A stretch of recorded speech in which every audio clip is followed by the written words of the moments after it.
የፍሬ ሃይማኖት ሰንበት ትምህርት ቤት ተማሪዎች በዚህ መልኩ አውደ ምሕረቱን ለነገ ጠዋት እያመቻቹ እያስዋቡ ይገኛሉ። የማህሌት ሰዓት ስለደረሰ ወደ ማህሌት ገብቼ የማህሌቱን አካፍላችኋለሁ። ጠዋት ደግሞ ሲነጋ ይሄንን አብረን እናያለን። አብራችሁን ብትቆዩ ታተርፉበታላችሁ፣ ትባረካላችሁ፣ ሐሴትም ታገኛላችሁ ብዬ አስባለሁ። አብረን እንቆይ።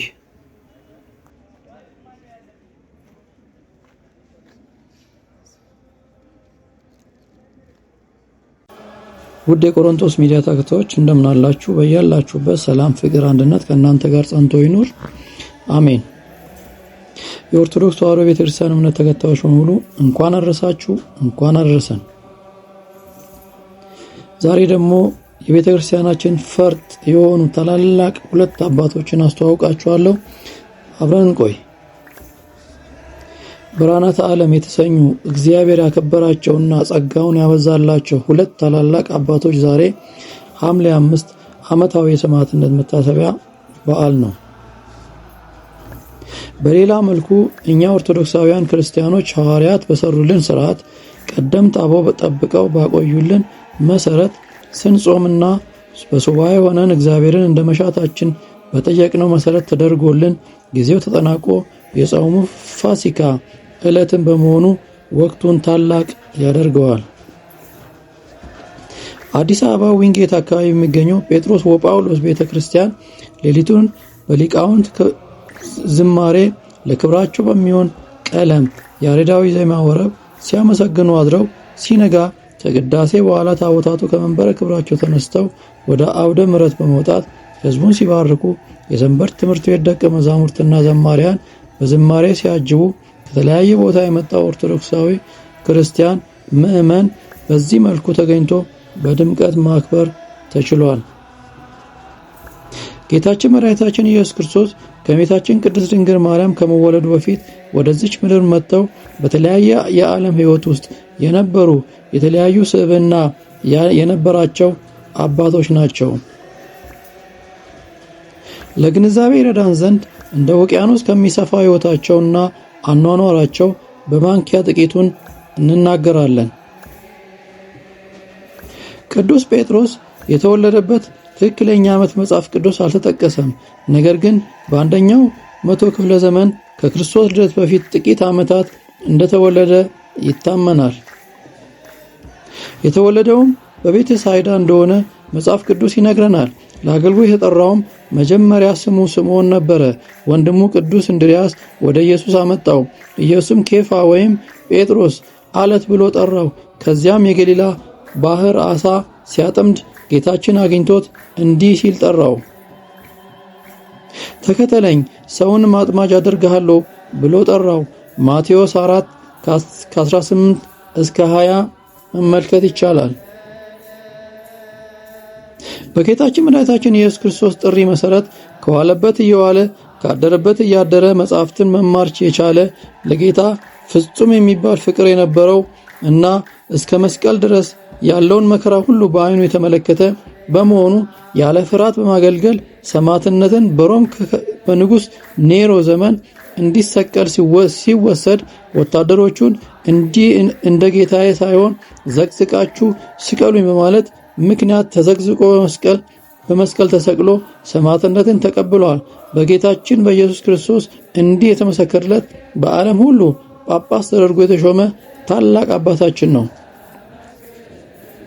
ማቴዎስ ምዕራፍ 16 ቁጥር 18 እኔ እልሃለሁ አንተ ጴጥሮስ ነህ፣ በዚህች ዓለት ላይ ቤተክርስቲያንን እሰራለሁ፣ የገሃነም ደጆችም አይችሏትም። ቅዱስ ጳውሎስ የተወለደበት ጊዜ ትክክለኛ ዓመቱ አይታወቅም፣ ግን በአንደኛው ክፍለ ዘመን መጀመሪያ አካባቢ ተወልዷል ተብሎ ይታመናል። የተወለደውም በጠርሴስ አካባቢ እንደሆነ መጽሐፍ ቅዱስ ይነግረናል። ሐዋርያት 22:3 ላይ በግልጽ ተዘርዝሮ ይገኛል። የጥሪ ጉዟቸው መጀመሪያ ስሙ ሳውል ነበረ። ክርስቲያኖችን ያሳድድ ነበረ። ወደ ደማስቆ ሲሄድ ጌታችን ኢየሱስ ክርስቶስ በብርሃን ተገለጠለት። ከዚያም መሬት ላይ ወድቆ ሳለ የምታሳድደኝ እኔ ክርስቶስ ነኝ የሚል ድምፅ ሰምቶ ከመሬት ሲነሳ ዓይኑ ታውሮ ነበረ። ለ3 ቀናትም ማየት ተስኖት ስለነበረ በጌታ ትእዛዝ በአካባቢው በሚኖር ሕናንያ በሚባል ሐዋርያ እንደዳነና ተጸጽቶ ክርስቶስን በመቀበል የአመነ ከ72ቱ አርድእት አንዱ የተቆጠረ ታላቅ ወንጌላዊ አባት ነው። ሳውል ሆይ ለምን ታሳድደኛለህ? ሐዋርያ 9:4 ላይ የጠቀሰ ቃል ነው። ከዚያ በኋላ ንስሐ ገብቶ የክርስቶስን ታላቅ ሐዋርያ የሆነ በተለይም የአሕዛብ ሐዋርያ ተባለ። እርሱም በሮም በንጉሥ ኔሮ ዘመን ሰማዕትነትን ተቀበለ። የሮም ዜጋ ስለነበረ በመስቀል አልተሰቀለም። በሰይፍ አንገቱ ተቆርጦ ሰማዕት ሆነ። ከመጠራቻቸው ፊት አኗኗራቸው የዓለም ሕይወት እና አኗኗራቸው ቅዱስ ጴጥሮስ በቤተ ሳዳ አካባቢ አሳ አጥማጅ ከነበረበት፣ ቅዱስ ጳውሎስ ጤርሴስ አካባቢ በደማስቆ መንገድ ሲሄድ በክርስቶስ ኢየሱስ ለአገልግሎት መጠራቱ የቻሉ አባቶች ናቸው። የአገልግሎት ፍሬዎቻቸውን ስንመለከት የስብከትና አገልግሎት ጉዞዎቻቸው ቅዱስ ጴጥሮስ በኢየሩሳሌም ወንጌልን በኃይል ሰበከ። በአንድ ቀን 3000 ሰዎችን እንዲያምኑ ሆነ። የሐዋርያት ሥራ 2 ላይ በሰማርያ ልዳ እና ዮጴ ወንጌልን አስፋፋ። ለአሕዛብ ወንጌልን እንዲደርስ የመጀመሪያው በር ከፈተ። የቀርኔሌዎስ ቤተሰብ ክርስትና እንዲቀበሉ አገለገለ። ሐዋርያ ሥራ መጽሐፍ ላይ ቁጥር 10 ላይ ምዕራፍ 10 ላይ ተዘርዝሮ ይገኛል። ቅዱስ ጳውሎስ 3 ታላላቅ የስብከት ጉዞዎችን አድርጓል። በእስያ ትንሽ፣ ግሪክ፣ ቆጵሮስና ሮም ወንጌልን ሰበከ። ብዙ አብያተ ክርስቲያናትን መሰረተ። በአገልግሎቱ ምክንያት ብዙ ጊዜ ታስሮ ተገርፎና መከራ ተቀብሏል። ሁለተኛ ቆሮንቶስ 11 እስከ 23-28 ድረስ በዝርዝር የተጠቀሰ ኃይለ ቃል ነው። ሁለቱም ያበረከቱልን ወይም የጻፏቸው መጻሕፍት ተጋድሏቸው ፍንትው አድርገው በዕደ ሕሊና በቦታው የነበርን እስኪመስለን ጊዜ ግንዛቤ የሚሰጡ ናቸው። ቅዱስ ጴጥሮስ 2 መልእክታትን ጻፈ። 1ኛ ጴጥሮስ፣ 2ኛ ጴጥሮስ። ቅዱስ ጳውሎስ በአዲስ ኪዳን 14 መልእክታትን በመጻፍ ለክርስትና ሕይወት በእጅጉ ጠቃሚና ልብን የሚከፍቱ ብዙዎች አሕዛብ በእነዚህ መልእክታት መረብ ተማርከው ከጌታችን ከኢየሱስ ክርስቶስ በማመን በመስከር ችለዋል። ከእነርሱም በጥቂቱ ወደ ሮሜ ሰዎች፣ 1ኛ ቆሮንቶስ፣ 2ኛ ቆሮንቶስ፣ ወደ ገላትያን፣ ወደ ኤፌሶን፣ ወደ ዕብራውያን ወዘተ 14 መልእክታትን አበርክቶልናል። በኢትዮጵያ ኦርቶዶክስ ተዋሕዶ ቤተክርስቲያን በስማቸው በታነጸው ቤተ መቅደሳቸው የሰማዕትነት የቅዱስ ጴጥሮስ ወጳውሎስ በዓል በየዓመቱ ሐምሌ 5 ቀን በታላቅ ድምቀት ይከበራል። ይህ ቀን ሁለቱ ቅዱሳን ሐዋርያት ለክርስቶስ ፍቅር ሲሉ የተቀበሉትን ሰማዕትነት፣ የወንጌል ሥራቸውንና ለቤተ ክርስቲያን ያበረከቱትን ታላቅ አስተዋጽኦ ለመዘከር የሚከበር በዓል ነው። የሁለቱ ሐዋርያት መልእክታቸው ክርስቶስን በእምነት በፍቅርና በመከራ መመስከር ነበር። እግዚአብሔር አምላክ እንደ ቅዱሳኑ እስከ መጨረሻው ያጽናን፣ በረከታቸው የደረሰን የዓመቱ ሰው ይበለን። አሜን።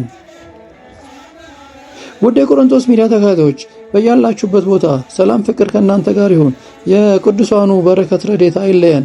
እስካሁን የተከታተላችሁት የሁለቱ የቅዱስ ጴጥሮስና የቅዱስ ጳውሎስን በረከት እንድትካፈሉ ነውና ከዚህ በኋላ ያለውን መርሐ ግብር አብራችሁን በመቆየት እንድትካፈሉ ጋብዛችኋለሁ። እኔ በዚሁ አበቃለሁ። ወስብሐት ለእግዚአብሔር ወላዲቱ ድንግል ወመስቀሉ ክቡር። ይቆየን። አሜን።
Thank you.